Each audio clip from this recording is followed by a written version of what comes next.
We have our guest here, Dr. Wisdom Enang, who joins us virtually. Good morning, Doctor, and welcome to the program. Hi, good morning. Good morning. Thank you very much for having me. Can you hear us? Yeah, I can hear you loud and clear. Can you hear me? Yes, I can hear you. I can hear you. We hear you now. We're glad to have you Excellent. on the program this morning. The pleasure. All right, so let's swing into it. We're looking at human trafficking. So let's start off. Take us through, give us a bit of, shall I say, history or a bit of knowledge on what is happening as regards to human trafficking today.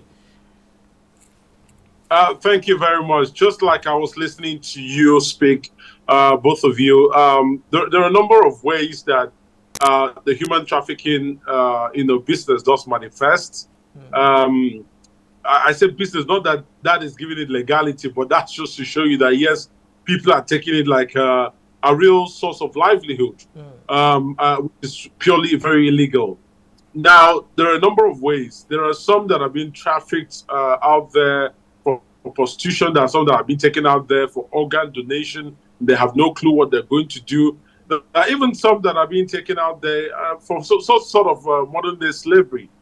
These are minors that are taken out there, and maybe they don't really know their rights, that they're supposed to be in school. These people, they think they're being done a favor, but at the end of the day, these people are exploiting them. So, when you look at it, and the thing you have to understand about trafficking is that it's a very, very complex network. It's an international network. And I say that with confidence because when you look at the cartel, for example, say a Nigerian cartel, and the Nigerian cartel is saying to you, okay, I'm going to take you to Europe via the road. By the time you get to a place like Libya, you're being handed over to a different cartel altogether.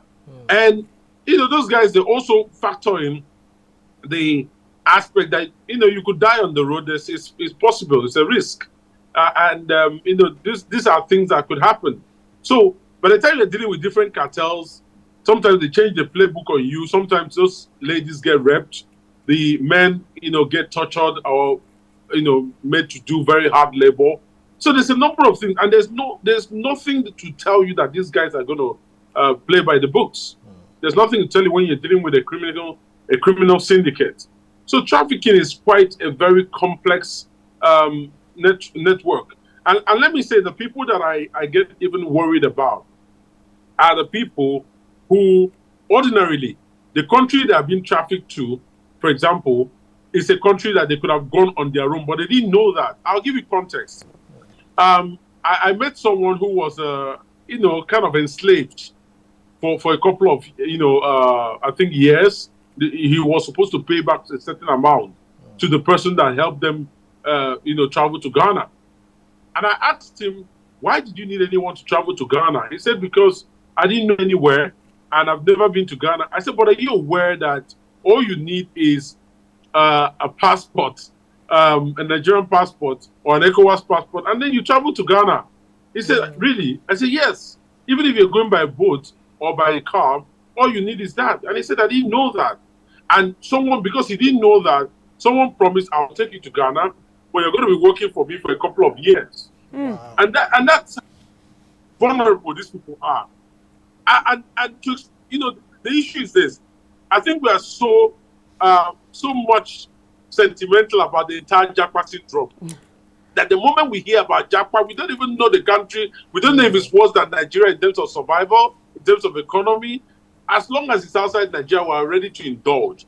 That is how, the basis that these people are capitalizing on the average Nigerian, who eventually gets trafficked. You just opened a can of worms.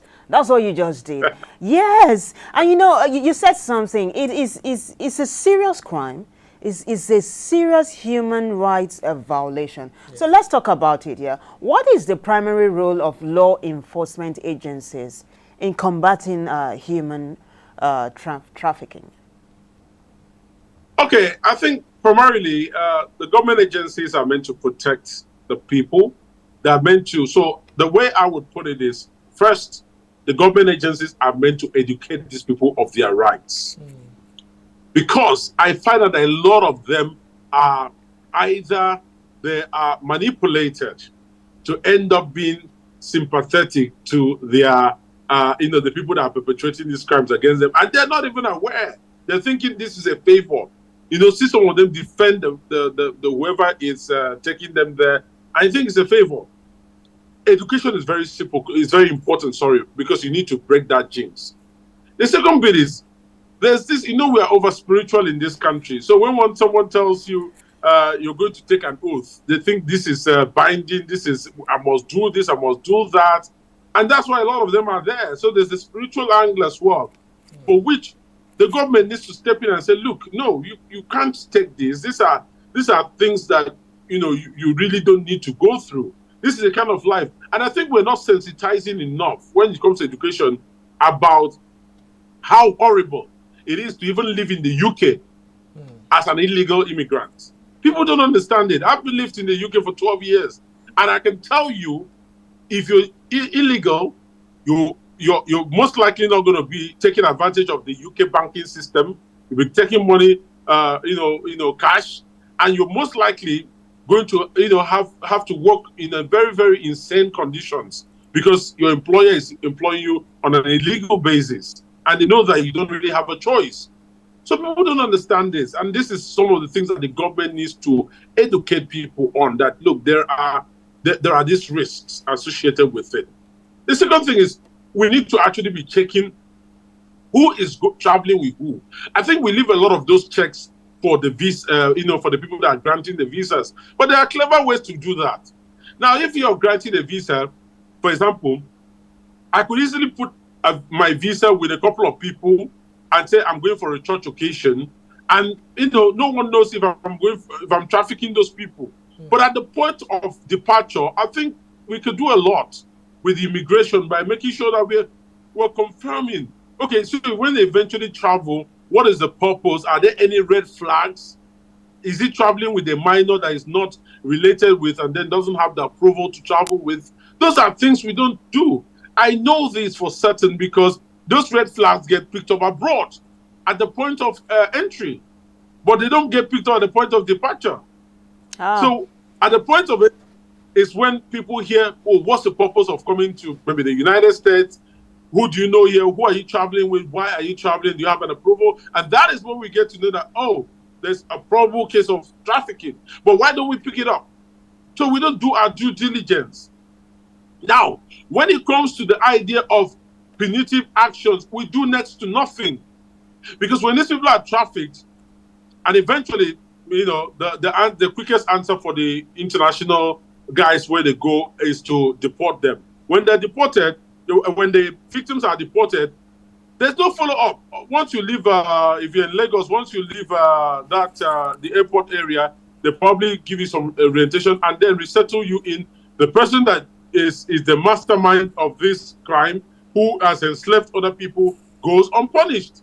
And the funny thing is that once you open that box, you are going into a Pandora box. And the Pandora box is going to go into a point where there are very influential people behind the entire scheme. And so at some point, the thing dies of natural causes. If it was an investigation, no one is talking about it again. This thing you just said reminds me of what Olumide and I talked about earlier on, about a lawmaker who is incarcerated in the UK right now for organ transplant, organ removal. You remember Ekwere Madu? Harvesting, organ harvesting. Yeah, thank you, producer. Now, at the point of departure, this wasn't detected. It was in the UK where this thing was going to happen that it was detected and investigated, and a punitive measure was applied, which is exactly what you're talking about, right? Yes. Fantastic. Please go ahead. All right. So you mentioned a whole lot of things, which I was even going to get to. You mentioned immigration. You mentioned how sometimes this thing is detected only when it's been there. So let's look at our own immigration, the immigration service in Nigeria. What can immigration do to stop this even from leaving the country? And also, apart from the immigration service, we also have human rights. We have international human rights. We have SERAP. How can human rights organizations also come in, and try and make their own contributions to, because, just the federal government alone, it might seem too burdensome for them? Okay, let's. I thank you very much for that question. Let's play out the Ekweremadu scenario. I avoided talking about it for the most part because it was a developing case, but now the sentences have been done. We know a lot more. Now let's play out that scenario. Let's play the Ekweremadu argument and the guy's argument and see what happened.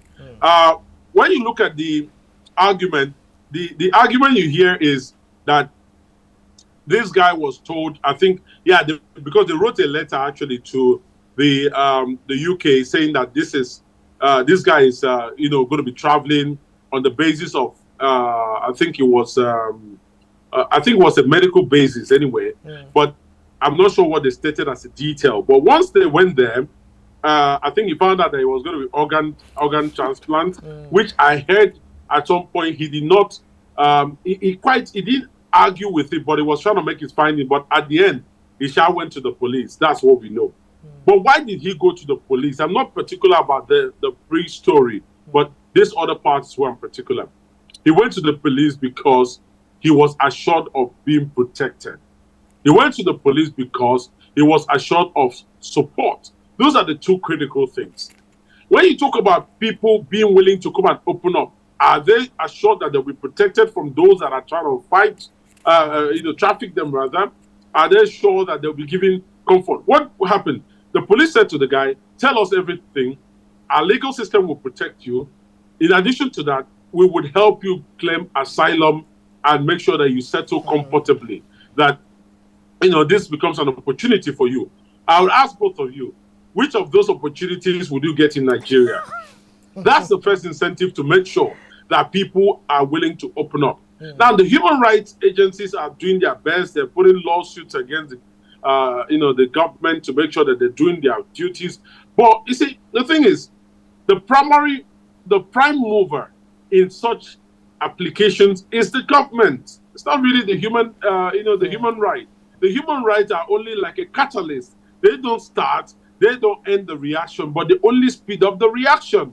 But the government needs to give a framework that shows that they are protecting and they are providing comfort to the victims. Because the last thing you want to do is to end up being a victim twice. That's the last thing you want to do. And for us to do that in this country, we need to show that the law is, is very uniform and homogeneous across the poor and the rich. As long as there's a dichotomy and people feel that, oh, if this case is versus the rich, I have no chance, we will never get to that point. We could go on and on and on, and if we really, really want to get down to it. But unfortunately, we need to wrap this up. Wisdom, you have been very, very fantastic, as usual. Thank you so much for being a part of the show this morning. Thank you very much. I deeply appreciate it. Yes. Enjoy your morning. Yes, you too.